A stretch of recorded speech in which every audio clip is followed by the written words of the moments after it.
উত্তেজনা Sitalkuchi BDO office চত্বরে জমির বিবাদে দুই পক্ষের মারপিট। বুধবার দুই শরিকের জমি বিবাদ উত্তেজনা ছড়ালো শীতলকুচি বিডিও অফিস চত্বরে এডিএসআর অফিসের দলিল লেখক ভবনে। যখন দুই পক্ষের 4 জন খবর পেয়ে ঘটনাস্থলে যায় শীতলকুচি থানার পুলিশ। দুই পক্ষের 3 জনকে আটক করেছে। দুই পক্ষ হাতাহাতিতে জড়িয়ে পড়লে ধুমধুমার পরিস্থিতি সৃষ্টি হয় অফিস চত্বরে। চেয়ার টেবিল ভাঙচুর করে অফিসে আসা বাসিন্দারা ভিড় করেন ঘটনাস্থলে। এদিন শীতলকুচি ব্লকের মধ্য বারোঘরিয়া গ্রামের রশিদুল আলমের অভিযোগ, অবৈধভাবে তাদের জমির খতিয়ান থেকে জমি কেটে নেওয়া হয়। বিষয়টি নিয়ে অভিযোগ জানাতে শীতলকুচি বিএলআরও অফিসে যান তারা। বিএলআর অফিস থেকে বের হওয়ার সময় তাদের উপর হামলা করেন আরফান মিয়া, ফিরদৌস মিয়া, আলমগীর মিয়া সহ অন্যান্যরা। কোনোভাবে তাদের হাত থেকে বেঁচে শীতলকুচি ব্লক প্রাথমিক স্বাস্থ্য কেন্দ্রে যায়, কিন্তু পুলিশ উল্টে আমাকেই আটক করে।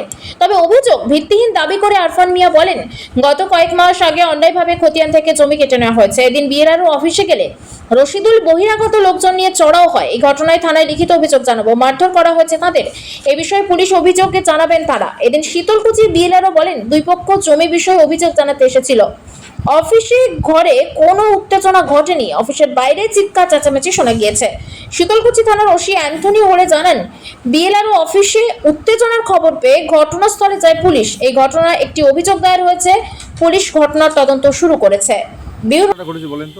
ঘটনাটা কি, ওরা মোটামুটি 2018 সাল থেকে আমাদের একটা জমি আমাদের সবার নামে রেকর্ড আছে, ভাই বোন মা সবার নামে রেকর্ড আছে। সেই রেকর্ডভুক্ত জমিটাতে ওরা বিভিন্ন রকম মানে কখনো একজনের নামে ওয়ারিশ সার্টিফিকেট, কখনো 4 জনের নামে ওয়ারিশ সার্টিফিকেট, কখনো 70 সালের ভুয়া দলিল, মানে যে দলিলের কোনো রেফারেন্স কোচবিহার রেজিস্ট্রারি অফিসে পাওয়া যায় না, সেই ভুয়া দলিল দিয়ে বিভিন্ন পর্যায়ে বিএলআরও অফিসে ওরা পর্যায়ক্রমে মিসকেস করে এবং বিএলআরও অফিসে ওরা মোটামুটি প্রায় 20 লক্ষ টাকার মতো কন্ট্রাক্ট করে। জমিটা যেহেতু 20 বিঘা প্লাস, সেহেতু ওরা প্রায় 20 লক্ষর অধিক টাকা বিএলআরওকে কন্ট্রাক্ট করে। কিন্তু আমি বাধা হয়ে দাঁড়াই, এটার জন্য আমি সিএমও অফিসে অবজেকশন জানাইছি, ডিএমওকেও জানাইছি, এসডিএলআরওকে জানাইছি, এসডিএলও যে আছে, ডিএলআরও যে আছে, সবাইকে অবজেকশন জানাইছি।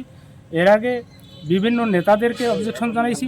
এখন কি পরিস্থিতি? হ্যাঁ, তারপর যেহেতু এখন বিভিন্ন রকম হায়ারিংয়ে যেহেতু জমিটা ওরা কাটতে পারলো না, কালকে বিএলআরওর কিন্তু একটা ট্রান্সফারের নোটিশ ঢুকে যায়। সেই সূত্রে যেহেতু ট্রান্সফার হয়ে চলে যাচ্ছে, এখন এরা দেখলো যে আর তো জমিটা আমরা রেকর্ডে করে আনতে পারলাম না, এখন তো আমরা ওখানে টাকা দিয়ে ফেলছি, এখন এর জন্যই তো আমরা এই জমিটাকে আমরা করতে পারলাম না। আজকে আমি বসেছিলাম, মানে নাম কি, যারা যারা মারছে 15-20 জন মারছে একসঙ্গে। তাদের নাম আছে মোহাদ্দেজ আলম রাজু, আলমগীর, হ্যাঁ, তারপর হবিবার, ফিরদৌস, আরফান, রফিকুল, কাউসার, রশিদুল, তারপর ইউসা আলম, তারপর হবিবার, রফিকুল। জমিটা আমাদের নামে। আমার নাম রশিদুল আলম। আমাদের সবার নামে কাগজটা কেন মারধর করেছিলেন? আমি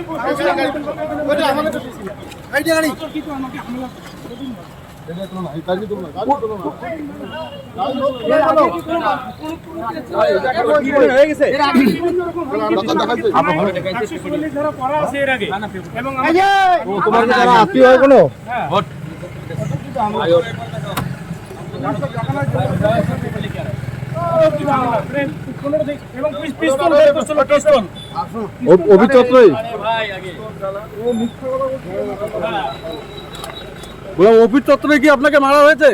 অফিস চত্বরে কি কাজে আসছিলেন আপনি? আমি আজকে আমার কতগুলো ব্যক্তিগত কাজ ছিল জমি জমার,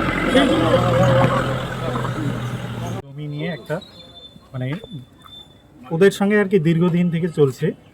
তো বিভিন্নভাবে প্রতি বছরেই মানে এইরকম যে কতগুলো ওরা হায়ারিংয়ের ডেট করেছে, প্রত্যেকবারেই ওদের কাগজ ওই দেখার পরে আমাদের পক্ষে আর কি প্রতিবারেই রিপোর্ট দেয় আমাদের ফেভারে। কিন্তু তারপরে ওরা বিভিন্নভাবে সে টাকার বিনিময়ে হোক, সংখ্যাগরিষ্ঠতা দিয়েই হোক করে বারবার ওরা কি করে আবার কেসটাকে এখানে এনে রিওপেন করে। সে এখন কিভাবে করে ওরা টাকার বিনিময়ে নাকি যে করেই হোক। আর আজকে যেটা ওটা করলো অতর্কিতে দাদার উপর, দাদা একা বসেছিল আর ওরা 15-20 জন হঠাৎ করে দাদার উপর আক্রমণ করে। মানে কাদের সঙ্গে আপনাদের বিবাদটা? আমাদের ওরা জ্ঞাতি গোষ্ঠী। নাম ওদের মেইন হচ্ছে কবির হোসেন মিয়ার ছেলে 5 জন, একটার নাম হচ্ছে আরফান, একজন হচ্ছে আরফান মিয়া আর কি, ফেরদৌস মিয়া, তারপরে হচ্ছে রফিকুল মিয়া, কাউসার মিয়া, রশিদুল মিয়া, তারপরে ওই কবির হোসেন মিয়ার ভাই আছে হবিবর মিয়া, ওনার 2 ছেলে, বড় ছেলে হচ্ছে আলমগীর মিয়া, যে আবার ফায়ার ব্রিগেডে সার্ভিস করে, অথচ আজকে এখন উনি ডিউটি অবস্থায় আছেন কি না, কিন্তু এখানে আজকে বিএলআর অফিসে ছুরি নিয়ে এসছে ছুরি কাটারি নিয়ে আসছে, ওরা লাঠি ঠোসা নিয়ে এসে দাদার উপর আক্রমণ করেছে। তারপর হবিবর মিয়ার ছোট ছেলে, ওর নাম কি মহাদ্দেজ আলম না, মহাদ্দেজ আলম, আমরা তো বাড়িতে এমনিতে কি বলে ডাকি যেন ওটাকে। আজকে আপনার দাদা কি উদ্দেশ্যে আসছিল বিএলও অফিস?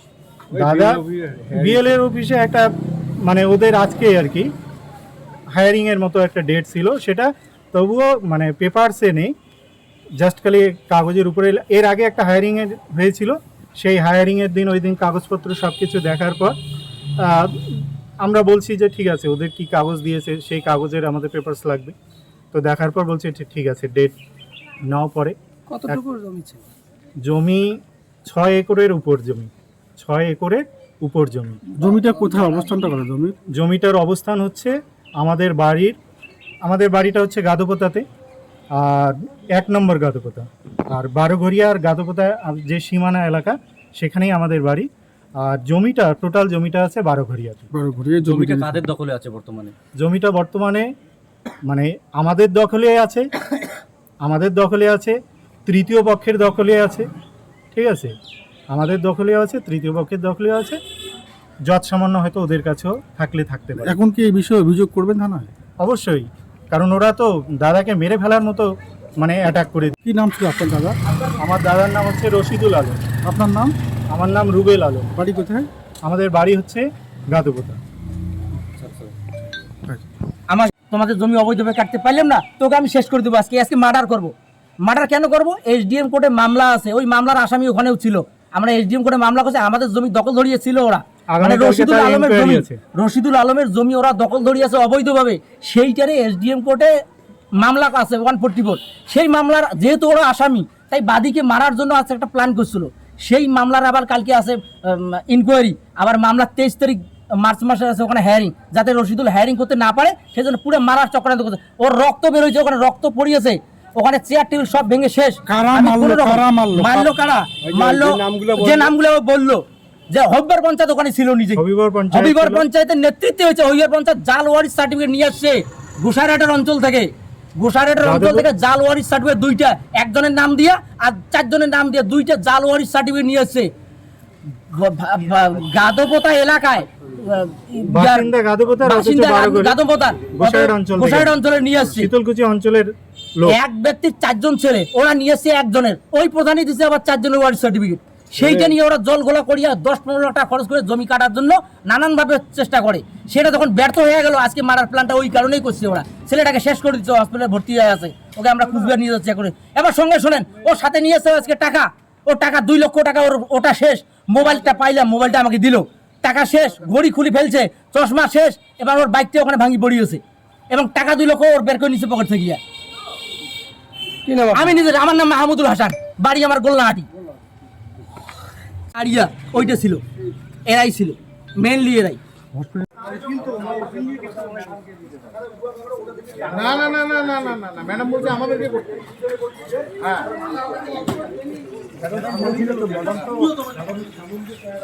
এখানে আমরা প্রতিদিনের ন্যায় বসে কাজ করছি, সবাই যে যার কাজ করছি। তো হঠাৎ করে একজন অশ্লীল ভাষায় গালিগালাজ করতে করতে একটা ছেলে এসে আমাদের এই ডিডাইটারের ঘরের গেটের সামনে এসে দাঁড়িয়ে ওই সামনে টেবিলের মধ্যে একজন মৌরি বসেছিল, তাকে উদ্দেশ্য করে তারা গালিগালাজ করতেছিল। এবার সেটা হতে হতে পেছন থেকে আরও 4-5 জন আসলো, এসে বলল ওকে প্রাণে মারার হুমকি দিচ্ছিল। এই এক কথায় 2 কথায় তারা গিয়ে কিন্তু তাকে আক্রমণটা করে। আমরা এখানে তখন 4-5 জন ছিলাম, অতর্কিতে ঘটনা, আমরাও মানে কি করবো বুঝে উঠতে পারছিলাম না। মানে ওরা কারা জানেন কি আপনারা? যেটা শুনলাম, ওনাদের বিএলআরও অফিসে কোনো জমি সংক্রান্ত একটা কেস ছিল, সেই কেসের বিষয়েই হয়তো রায় তাদের পক্ষে যায়নি, যার জন্যে এবং বিষয়টি এখন বিচারাধীন, যে বাদী পক্ষের মুহুরিকে তারা আক্রমণ করেছে। এই যে আপনাদের জায়গায় এসে এইরকম ঘটনা ঘটালো, এই বিষয়ে কি আপনারা থানায় কোনো অভিযোগ করবেন? অবশ্যই, আমরা তো নিরাপত্তাহীনতায় ভুগছি। আজকে কোর্টে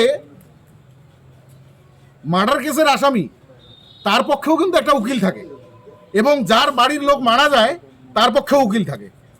তাই বলে কি যার বাড়ির লোক মারা যায় তার বাড়ির লোক কি ওই মার্ডার কেসের আসামির পক্ষে যে উকিলটা আছে তার গিয়ে কি কলার ধরে? আমরা এখানে রুজি রুটির জন্য আসি, কারোর সঙ্গে মারামারি করতে নয়। কি নাম দাদা আপনার? চিরঞ্জীব কুমার বর্মন। মুরগিটার নাম জানেন কি? ওটা আমরা সবাই দুলাল বলে ডাকি।